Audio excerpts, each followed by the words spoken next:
स्वागत है दोस्तों प्रश्न काल स्टूडियो में। आज के अध्याय में हम जानेंगे हिंदू पवित्र पाठ भगवत गीता की वो पंक्ति जो रॉबर्ट ओपेनहाइमर ने ट्रिनिटी विस्फोट के बाद कहा था। इसका अर्थ कई लोगों के एहसास से कहीं अधिक जटिल है।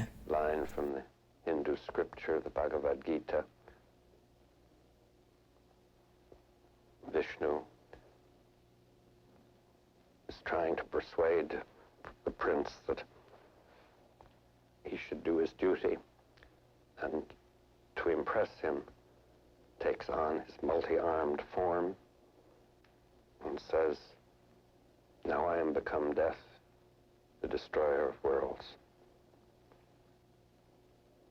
I suppose we all thought that one way or another. 16 जुलाई 1945 को परमाणु हथियार के पहले विस्फोट को जब देखा तो रॉबर्ट ओपेनहाइमर के दिमाग में हिंदू शास्त्र का एक अंश कूद गया। अब मैं मृत्यु बन गया हूँ, दुनिया को नष्ट करने वाला हूँ। यह शायद भगवत गीता की सबसे प्रसिद्ध पंक्ति है, लेकिन साथ ही सबसे अधिक गलत समझा गया है। ओपेनहाइमर की मृत्यु 18 फरवरी 1967 को न्यू जर्सी के प्रिंसटन में 62 वर्ष की आयु में हुई थी। मैनहट्टन परियोजना के जन्म स्थान लॉस एलमोस प्रयोगशाला के युद्धकालीन प्रमुख के रूप में उन्हें परमाणु बम के पिता के रूप में देखा जाता है। हम जानते थे कि दुनिया पहले जैसी नहीं होगी। कुछ लोग हंसे, कुछ लोग रोए, ज़्यादातर लोग चुप रहे। ट्रिनिटी परमाणु परीक्षण की आग का गोला देखते हुए ओपेनहाइमर ने हिंदू धर्म की ओर रुख किया, जबकि वो भक्ति के अर्थ में कभी भी हिंदू नहीं बने। ओपेनहाइमर ने इसे अपने जीवन का संरचना के लिए उपयोगी दर्शन पाया। वो स्पष्ट रूप से इस दर्शन से बहुत आकर्षित थे।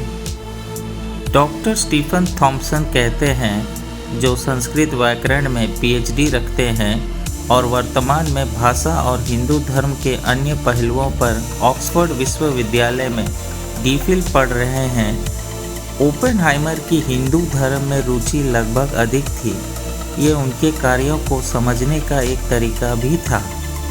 भगवत गीता संस्कृत में लिखी गई 700 श्लोक वाली हिंदू धर्म ग्रंथ है, जो अर्जुन, एक महान योद्धा राजकुमार, और उनके सारथी विष्णु के अवतार भगवान श्री कृष्ण के बीच एक संवाद पर केंद्रित है। अपने भाइयों, कौरवों और परिवार के अन्य सदस्यों से युक्त एक विरोधी सेना का सामना करते हुए अर्जुन हताश हो जाते हैं, लेकिन कृष्ण उसे एक उच्च दर्शन के बारे में सिखाते हैं, जो उसे अपनी व्यक्तिगत चिंताओं के बावजूद एक योद्धा के रूप में अपने कर्तव्यों का पूरा करने में सक्षम बनाएगा। इसे धर्म या पवित्र कर्तव्य के रूप में जाना जाता है। ये भगवत गीता के 4 प्रमुख पाठों में से एक है। इच्छा या वासना, संपत्ति, धार्मिकता या धर्म की इच्छा, और पूर्ण मुक्ति या मोक्ष की अंतिम अवस्था। अर्जुन ने कृष्ण से सलाह मांगते हुए उनसे अपने सार्वभौमिक रूप को प्रकट करने के लिए कहा। कृष्ण बाध्य होते हैं, कई मुंह और आँखों वाले एक उदात्त भयानक प्राणी के रूप में प्रकट होते हैं। यही वो क्षण है जो जुलाई 1945 में न्यू मैक्सिको के रेगिस्तान में ओपेनहाइमर के दिमाग में आया। हिंदू धर्म में, जिसकी समय की एक गैर रैखिक अवधारणा है, महान देवता न केवल सृजन यानी क्रिएशन में शामिल हैं, बल्कि विघटन यानी डिसोल्यूशन में भी हैं। श्लोक 32 में कृष्ण ओपेनहाइमर द्वारा वैश्विक ध्यान में लाई गई पंक्ति को बोलते हैं। थॉम्सन बताते हैं, उदाहरण, अब मैं मृत्यु बन गया हूँ, दुनिया को नष्ट करने वाला हूँ। वस्तुतः दुनिया को नष्ट करने वाला समय है। ओपेनहाइमर के संस्कृत शिक्षक ने विश्व विनाशकारी समय को मृत्यु के रूप में अनुवाद करने के लिए चुना, जो कि एक सामान्य व्याख्या है। इसका अर्थ सरल है, अर्जुन चाहे कुछ भी करे, सब कुछ परमात्मा के हाथ में है। अर्जुन एक सैनिक है, उसका कर्तव्य है कि वो युद्ध करे। कृष्ण, न कि अर्जुन, ये निर्धारित करेंगे कि कौन रहता है और कौन मरता है। और अर्जुन को न तो शोक करना चाहिए और न ही इस बात पर खुशी मनानी चाहिए कि भाग्य ने क्या रखा है, लेकिन इस तरह के परिणामों के लिए बेहद अनासक्त होना चाहिए, ऐसा थॉमसन कहते हैं। और अंततः सबसे महत्वपूर्ण बात यह है कि उसे कृष्ण के प्रति समर्पित होना चाहिए।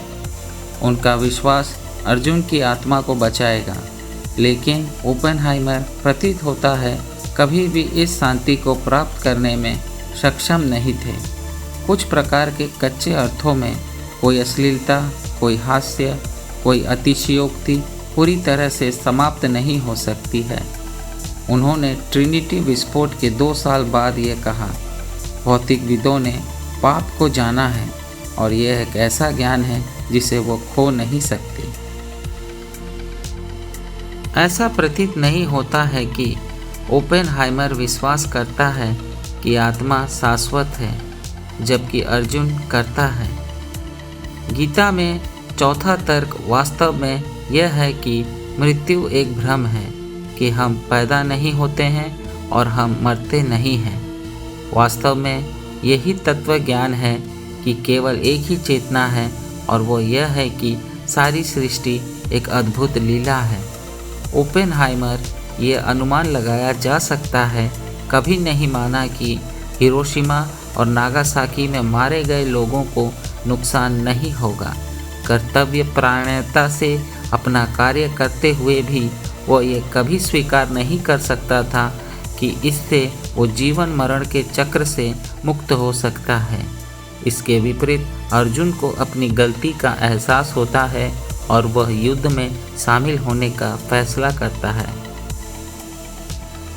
कृष्ण कह रहे हैं कि आपको बस एक योद्धा के रूप में अपना कर्तव्य निभाना है।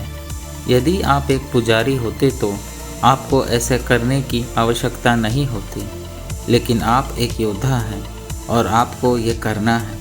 चीज़ों की बड़ी योजना में संभवतः बम ने बुराई की ताकतों के खिलाफ लड़ाई के मार्ग का प्रतिनिधित्व किया, जो कि फांसीवाद की ताकतों द्वारा रचा गया था, ऐसा थॉमसन मानते हैं।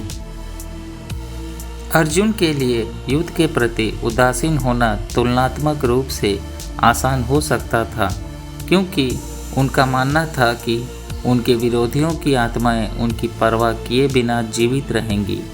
लेकिन ओपेनहाइमर ने परमाणु बम के परिणामों को तीक्ष्णता से महसूस किया। थॉमसन कहते हैं, उन्हें यह विश्वास नहीं था कि विनाश अंततः एक भ्रम था। एक अमर आत्मा के विचार को स्वीकार करने में ओपेनहाइमर की स्पष्ट अक्षमता हमेशा उनके दिमाग पर भारी पड़ती रही। दोस्तों, आपको ये वीडियो कैसा लगा कमेंट करके ज़रूर बताना, और ऐसे ही और ज्ञान के वीडियोस देखने के लिए हमारे चैनल को सब्सक्राइब कर लेना। धन्यवाद।